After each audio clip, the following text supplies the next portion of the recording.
the guy, you know who. Because I feel like we have deadly chemical attacks in Syria, North Korea firing nukes. He says there's a press conference scheduled for 1 p.m., but, I mean, by this time, you would have seen any other person who had that office would have been in front of the thing saying, hey, this is what we're doing, this is what's going on, don't worry. I mean, what does he have to say now? Well, that's what, does he know that North Korea is not North Dakota? That's what I'm worried about.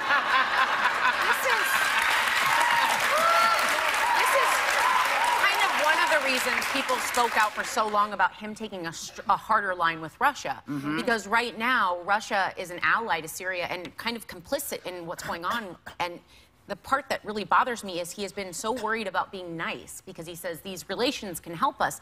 In these instances, by staying silent and not speaking out like Rex Tillerson actually did against Russia, you're almost saying it's okay what they do. These are atrocities. It's genocide. What do you mean he's afraid of not being nice? He's not nice to Obama. He's not afraid of not being nice. To Russia. To Vladimir Putin. Well, that's not about being nice to Russia. It's got to do with some kind of holdings he has that Russia has well, that might be why, but the reason that the American people have called for him to have a harder line when he refers to Russia is by not speaking out against people that completely negate human rights at the most base level, are killing people off, are killing their own people. Yeah, if you don't speak harshly, Russia is aiding in this. I know, but I'm saying that he can't because they have a hold on him. Well, but I think what's very interesting is that what Rex Tillerson did say on March 30th was the Syrian people will decide what to do with the Assad. So I think this administration has made it very clear that they are not going to, I think, come out against Russia or come out against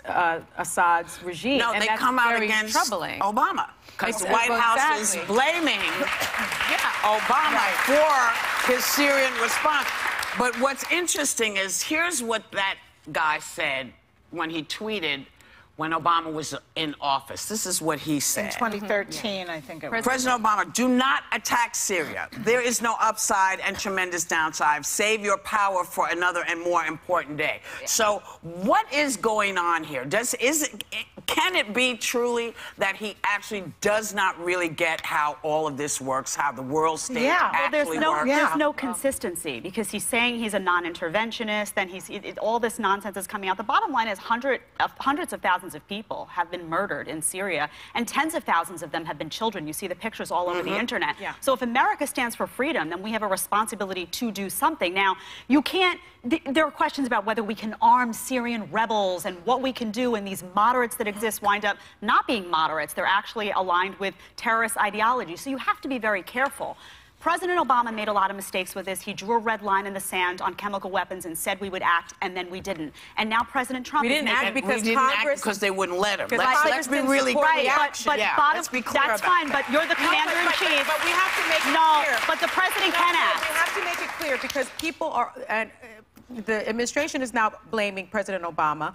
Everyone on the right always blames President Obama, but the bottom line is he put that red line in the sand, and then when he went to Congress to ask for permission for military action, Congress was not on board. Okay, but the bottom make that clear. Let's be clear about that. That's fine, but the buck does stop with the president, and if the president of the United States, he's not the he also president knows now. that though. But President Obama, why are they doing it now? They can both be held accountable. Is all I'm saying. And if you come out, No, I mean, hey, look, you're the president. No. Let me ask this question.